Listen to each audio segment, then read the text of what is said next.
everybody, and welcome back to my channel. This is Lisa, Job Coach Germany. And as you can see, I'm not here on my own again today.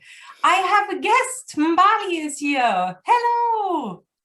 Hello, Lisa. Thanks for having me, and hello to everyone else. Thank you very much for joining me here on my channel, and it's wonderful that you're here because Mbali has actually agreed to share her story from her way from South Africa to Leipzig, where she's currently living, and she is sharing a little bit about her work life and maybe her German learning journey. And then we will ask her, maybe she has some advice for you all, how she actually found her job and what she's doing. So I'm very, very glad that you are here and that you have agreed to be on this interview. And well, first of all, what is always most important for me to know, what actually motivated you to come to Germany? Thanks for having me. It really is a pleasure. So it's a bit of a funny story. It was really quite unplanned. Towards the end of 2019, I decided to quit my job and travel for a minimum of 1 year to 2 years. And then I sort of started with Europe because I had my visa for 3 months, which was expiring. And I thought, well, why not just use it?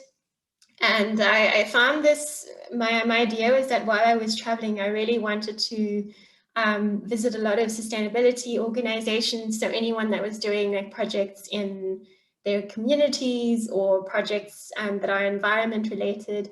And so I did that, but one of them wrote to me, and one of them is in Leipzig, and I thought, well, where is that? I mean, I had never heard of Leipzig before until that moment. I mean, I had been to Berlin many times and Munich as well, but never to Leipzig.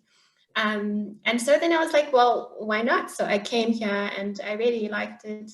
To cut a long story short, because there's so much to that story, I then ended up, getting a job here after Corona, because I realized I need to probably maybe just get a job and choose a place where I want to settle down for a bit. And luckily my employer in South Africa is actually a German company. And so it's completely different offices run by completely different people. But then I just applied to the mother office, which is here in Berlin. And then I got the job. So I went for the interview and that's how I got the job. Oh, wonderful. What a great story and what a wonderful opportunity. So basically what you're saying is that you, first of all, traveled and were going through the experience of finding sustainability projects. And then, yes. And when you were traveling, did you just go to Germany or also somewhere else? No, I traveled to a number of countries. So Germany, Austria, Czech Republic, Portugal. I went around mainly Europe, and my next stop was Italy just before the Corona lockdown happened in Italy. Okay. And the plan was to move on to South America straight after that. But of course, this didn't happen. So it's actually really, it was a bit of an unplanned surprise for me that I chose Germany, because initially I thought, well, maybe Portugal or something more exotic. But for some reason, Germany just felt really familiar because I've been here so many times before. I did a summer school here as well, and it just felt very familiar. And I really like Leipzig, so that's how I decided on Germany. So I came back from Portugal and decided to just Oh, okay. Now I see. Yeah, that's great. Okay. And the change in your job from South Africa to Germany was basically internally. Were you able to access like the jobs internally that were advertised here in Germany? No, actually, we weren't, because it wasn't really relevant to us. The offices are run as independent offices. So we have a number of offices in different countries, and so it's public knowledge. It's on the website, but internally, it's not really advertised on our local website, for example. Okay. Well, that also shows me that you had to go through the entire application process like anybody else that is just going on the website. Absolutely. Ah, okay. Yeah, yeah. Interesting. Okay. And yeah, and what made you decide to go on a journey around the globe? Well, what made you start this journey? So it was just a bit of a, I would say, a transition for me because I felt like my job was not really, it just got to a point where I felt like I needed to do more with my life. Mhm. But I think the short and simple answer is I needed more meaning. Yeah. Hmm. And I wasn't feeling like I was getting meaning from the job I was doing, and also, yeah, I would say meaning slash purpose. Yeah. Um, and for me, a really big thing is contribution. Okay. Although I was really contributing in terms of my tasks, but I think contribution to me is more like, what am I doing in the wider scope of things? Like, what am I doing to make the world a better place? And Hmm. yeah, that was lacking. I wasn't feeling fulfilled. Yeah, that's very interesting to learn because that's actually everything that I always tell the people that I'm working with. And when I'm doing the lives, that it's very important to listen to your heart and really find out what that is that drives you and that makes you happy when you get up in the morning. Basically, it's not Yeah. just obviously having a job and having security. This is probably the base, but then also we want to have like a bigger purpose, or for some people that might be working with a community, or for others it's more about the climate change, and again others it's more about food industry and how we are producing our food and so on.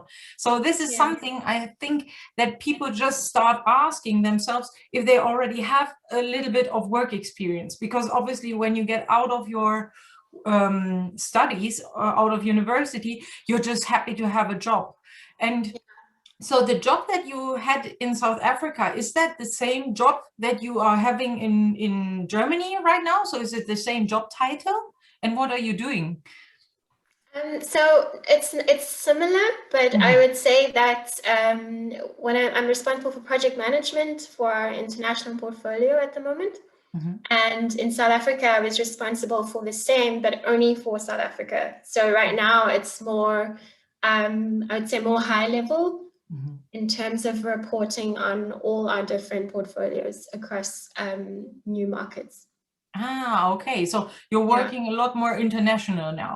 Exactly. So now my main responsibilities would be just the planning process. So I work for a renewable energy company, Mhm. and the projects that we plan, from planning it to construction, and so reporting on the budgets, on the timelines, any risks in the projects, that kind of thing. So we always have to have um, like a high level view of that across the portfolio. So Yeah. that's what I'm responsible for. That's interesting. And it's Yeah. great that you can do that. That it's just so easy to make a career change, even though you're moving to a completely different country.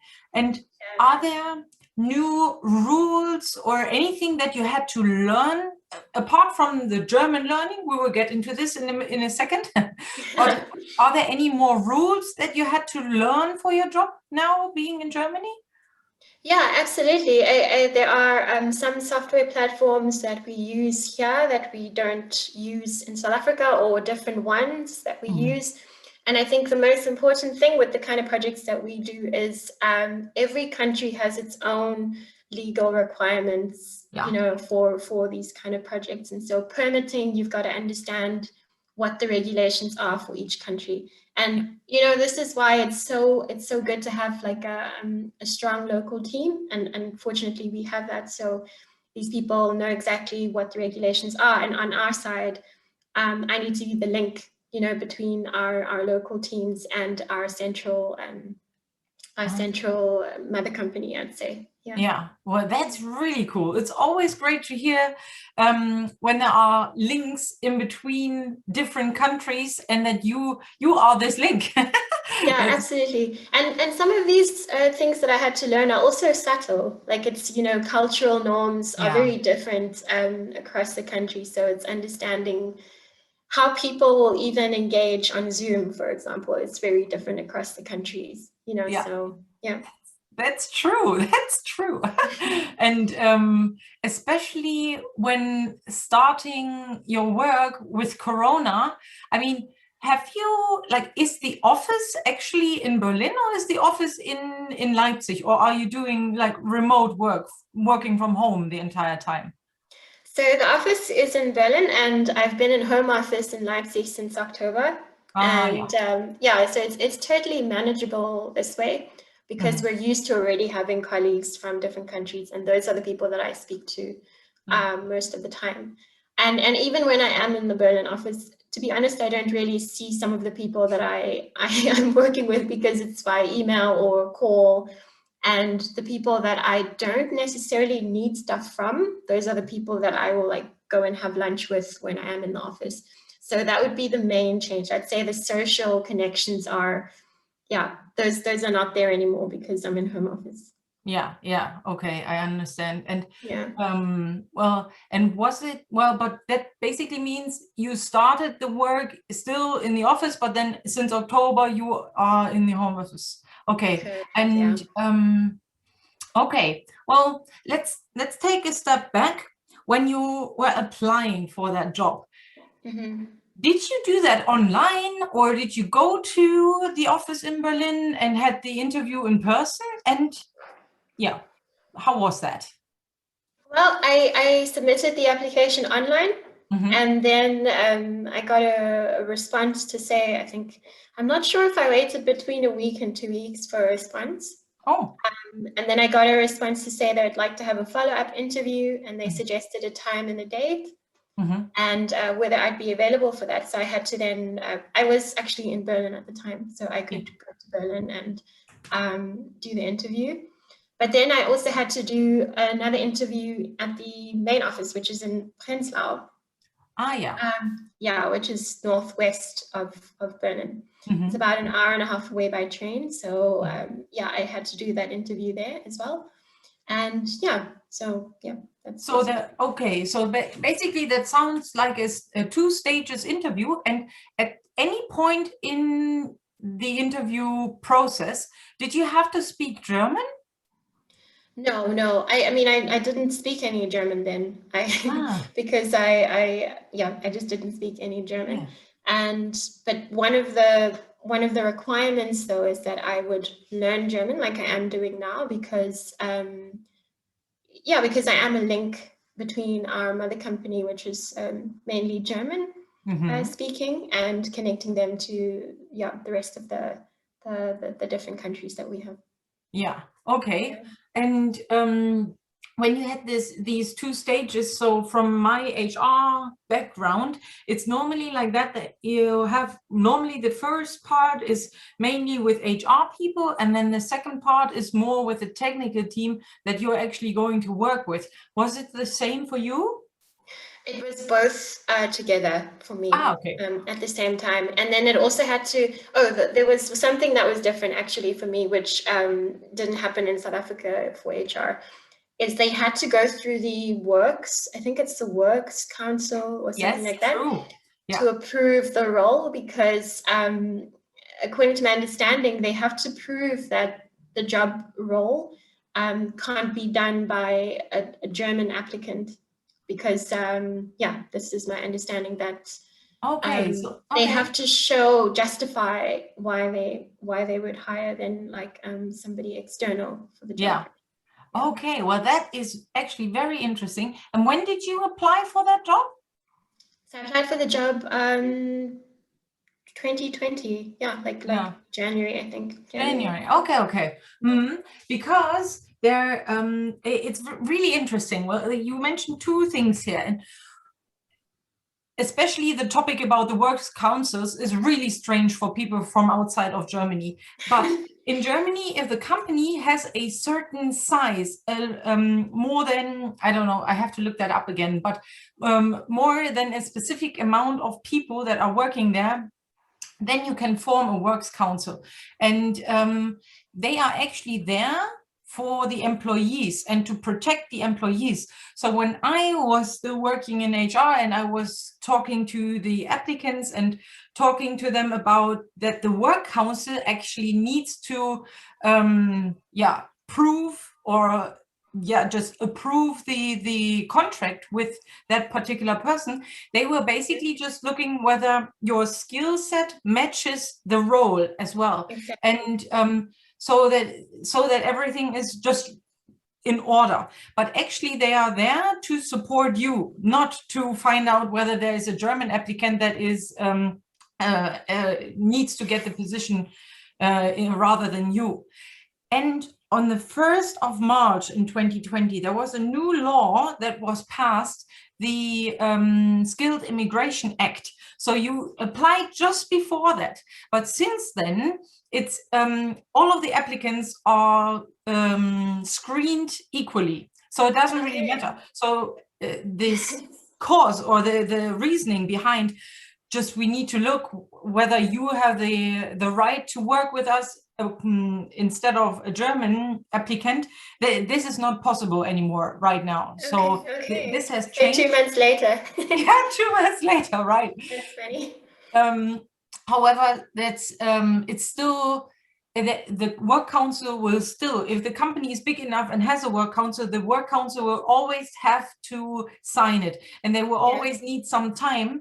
So now from your interview until you received your work contract, do you remember how much time was in between? Because that can actually take quite some time, because you need to have the signature of HR, the signature of the technical person, and the signature of the work council. Yeah, it wasn't too long actually. It was maybe like 2 weeks, 2 to 3 weeks. Good. Yeah. Okay. Because my boss then, he really was quite pivotal in this. He really wanted you. He moved things along quite quickly, because I think they had been struggling to fill this role for almost a year. I see. And he also, then we got an agency to start my work permit application. So this was quite speedy. But the funny thing is, once I got my work permit, I had to, no, actually before I got my work permit, when they applied for it, I had to fly back to South Africa because I can't get a work permit without being in my country of residence. But then I got stuck there because there was a lockdown in South Africa. No. So this meant that I couldn't start on the day that my contract said. I started 2 months later. Okay. Yeah. Well, okay, but that was, I mean, these are really strange circumstances now. It's not the normal process, but obviously this is what can happen. Yeah. And okay, but that's a great sign that your manager really moved things quicker, and that you received the work contract quite quickly, because that is also something that I learned from the other side, from screening the applications and just doing the interviews. Whenever we wanted to have an applicant that was fitting for the role, we needed to be as fast as possible, because obviously this qualified person could go to a different company, right? And that's why it needs to be a speedy process. And and sometimes it can take a little bit longer due to all of the parties involved, but it's great that it worked out quite well for you. Yes. And then did the company ask you to learn German?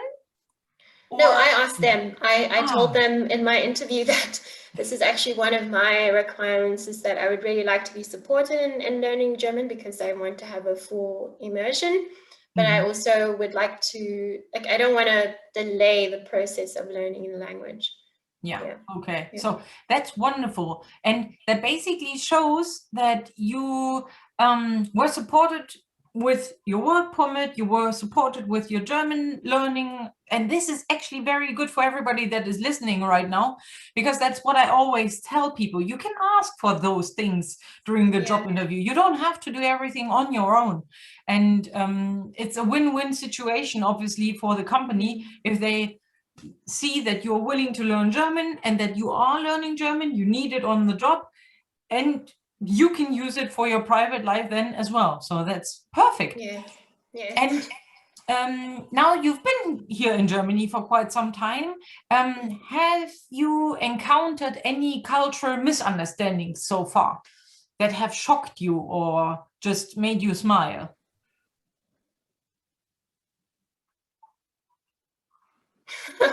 Yeah, actually, someone posted yesterday on the expat group in Leipzig. What are the weirdest things that you've seen happen in Germany? And I had a laugh because a lot of them I found quite funny, and I experienced them as well. I would say my first one is when I was looking for apartments in Berlin. Mm-hmm. It was really strange for me that you get apartments without a kitchen, and I thought, like, what? It just makes so people move with their kitchens, and if they leave their kitchen, you know, then you have to pay for that. So that was really, really weird for me. Yeah. And then another thing is just I would say maybe at work, the main differences were that my colleagues only really go out strictly during lunch hours. Okay. And it's almost like people are like released, you know, like it's lunchtime, and then it's a big thing, you know, and everyone will ask you, do you want to go out for lunch? Where are we going to go today? And everyone goes out and has a really good time, and they're really open during this hour. And once you come back to the office, everybody is just like, again, you know, which is a bit different because in South Africa, you generally can like go out and get a coffee or whatever, and it's not fixed that you have to go between 12 and 1. Whereas here, people, it's not fixed. There's no real law, but I think people just follow that really strictly. And once they're in the office, it's just like super quiet. Yeah. Okay. Yeah. So maybe that's again aligned to our German rules, and we love our rules and like to stick to them. But yeah, I actually, when I now think about that, we're very strict with regards to our lunch break, and then it seems like two different people, right? The ones that are free during lunch break. Yeah, everybody's like, whoa, like they'll tell you all about what they're doing, and they seem like really interesting people. And then at the office, they're just like, don't talk to me unless it's about work. Like a robot. Okay. Okay. I think the last funny thing for me was grocery shopping. So just how fast that's done, and how quickly you're expected to pack your stuff, and just the pressure from having to pack really quickly, like that for me is really funny. My boyfriend, he's German, so every time we go shopping, I kind of step aside because I feel like I just don't want the stress. It's so stressful. He's just like, yeah, that's true. That is true. And I can tell you that I'm always overwhelmed by the speed of the cashiers as well. But so there are certain supermarkets where they are actually, like, I don't know whether all of the staff is trained to be as quickly as possible, but still be very kind and ask questions and so on. But I always feel under pressure when they are just shoving all of the products and then I basically just take it and put it in the trolley, and then I take my time to really pack it into my bags, because at some point I had the same feeling like you. It's just like, why are they stressing me out so much? It's like I already see that the people are queuing and I feel all tensed. So yeah, exactly. And the people behind you are also just like staring you down, like you better hurry up, you better hurry up. Yeah, true. That's true. It's really scary. Well, that's really funny. Well, thanks for sharing that. And so when you are at your workplace, are there any aspects of your work life where you still need to or want to improve? And if so, how are you doing that? Yes, I think especially around finding like the right tools in project management, that's always a question, because you have so many different groups, you know, teams, many like different countries, but also different teams. For me, I still haven't found my sweet spot because everyone has their preference. And sometimes you're like, you want to support what people are already doing, but at the same time, you also want to allow people to have the space to choose what works best for them. So I think the software thing is something that, so software tools for project management, not everyone agrees on that. And so that's something I would, if I had time, I would test out all of them. But that's not possible. And then I would say another thing is maybe the financing. So I didn't study finance, but there's a lot of finance elements in my work, which I do, and that's fine. But it would be nice to like maybe learn more in depth on how these projects are financed. So you also asked, to answer your question, what am I doing about that? I'm mainly learning from our finance team because we work closely with them, the financing and mergers and acquisition team. But also, I think in general, maybe later when I have settled in a bit, I would like to do like some another professional development course or something like this. Yeah. This would be Helpful. But that it sounds great that your company is supporting you and that you're working very closely together with other departments as well. That there is like a sharing thought of, okay, I have this knowledge now and I can give it to you. So that's wonderful. That's great to hear. Because especially when you are working and living in a different country, you don't really know how this is working. And I have also had the experience that sometimes people are not so open and don't want to share a lot of their experience and what they have learned. But because I'm a very open person, then people are more open as well. So it's a give and take, basically. Yeah, and I speak my broken German, and everyone feels more comfortable when I speak broken German, and at least I think people just warm up to you. But I mean, I have the advantage that I knew a lot of these people before. Although I didn't work closely with them when I was in South Africa, I still knew them. I had met them on a number of occasions, and sometimes, you know, like you email each other and stuff. So this really makes a difference when you then do have to work with them more closely, because they know you, they're not really surprised, etc. So that helps. Yeah, that helps a lot. Yeah, definitely, because obviously they already knew you from before as well, so that's great. Okay, wonderful. And then is there anything that you are like, is there a private project or anything that you are currently involved in that you would like to share with us? Yes, there is actually, and I like the smile on your face. So I'm working on a podcast, which is my own personal project. It's called the Adapt podcast, and it's really exciting because it's going to launch now in May. And I am going to feature, the theme of the podcast is adapting in a world of transition. So we have a number of themes and different guests with different stories to tell. You know, from the first one will be adapting to career. And so I guess it's like different changes. So the stories will always be different. It won't be like, okay, the theme is adapting to career, so we have people who change their jobs. No, not really.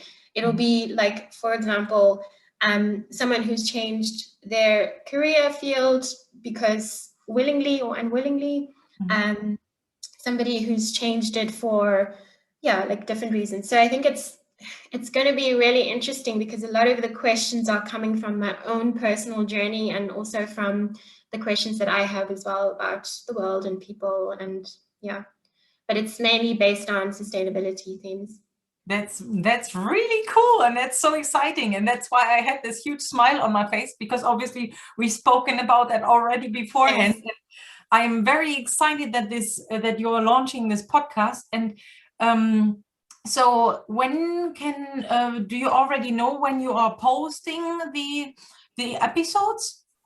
Yes. So what I've decided to do is, instead of like having interviews and then editing them and then posting, is I want to do batch interviews and then post them, because then I have to balance like work as well. So that's the reason why I'm only pushing it out for May. But I will start from the first week of May, then just at least creating my my build up towards posting the podcast. So I'll have a build up on Instagram, and then I'll start posting like snippets of it, and then the full podcast.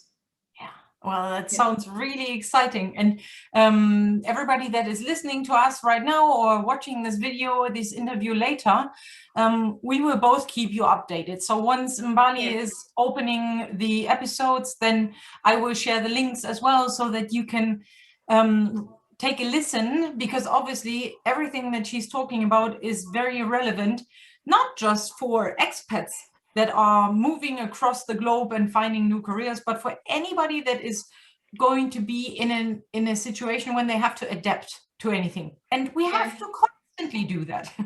Absolutely. Absolutely. And it's across themes, career, culture, even health, and just a number of themes. Everything that I am interested in, I will talk about and have a guest over. That's brilliant. It sounds really interesting, and I can't wait to listen to you. And I'm also excited to feature you as one of my guests. So yes, I would love to be on your podcast. Thank you very much for the invite. And let me just ask you one final question. Is there any advice that you would give someone who's unsure of moving to Germany or not? Okay, that's quite a tough question to answer, because I think there are so many personal reasons for moving to a different country. But I would say if you are thinking about moving to Germany, it's not the worst choice. It is, I mean, I really like, for example, how convenient transportation is here, and the fact that I have access to public health insurance, just that I feel more safe as well. This is something that is also really important to me. And I think there's a lot of bureaucracy, so maybe keep that in mind. Yeah. From the time that you arrive, there will be paperwork for everything and processes. But once that's sorted out, then I think you're set. So my advice would just be, find somebody who has gone through the process, or somebody who at least is familiar, with German, who can speak German. That would be a good help. And if that's done, then you really are sorted. There's so much information available, and so many people who are willing to help as well online. When I moved, I had to look at like a number of resources, and I spoke to people, and that really, really helped me. So people are available to help you. I would say that's the biggest thing. And if you're not sure, you can always ask about the experiences of others, and Facebook groups. So the expat Facebook groups are a really good resource. And if you're not push your question, people will generally answer it, or they will refer you to someone who might know. Yeah, and that's something wonderful of you to say, that there is help out there and that you can find it if you're looking for it. And that's very great to hear that the Germans are actually so open and helpful. And I know that because I do that the same. I'm also in the expats groups and try to help every now and then with everything that I know, for example. So Mbali, it has been a pleasure having you here on my channel, that I was able to interview you. Your journey has been incredible, and I think it's a very great information for anybody that is looking into moving to Germany, that there is help out there. So the company can help with learning German, getting the work permit, but also there are groups out there when you can already inform yourself beforehand. So that's very helpful. And I'm very much looking forward to your podcast, and then I will spread your channels once you have launched it. So thank you so much. Thank you, and have a wonderful day. Bye. Thanks, you as well. Bye.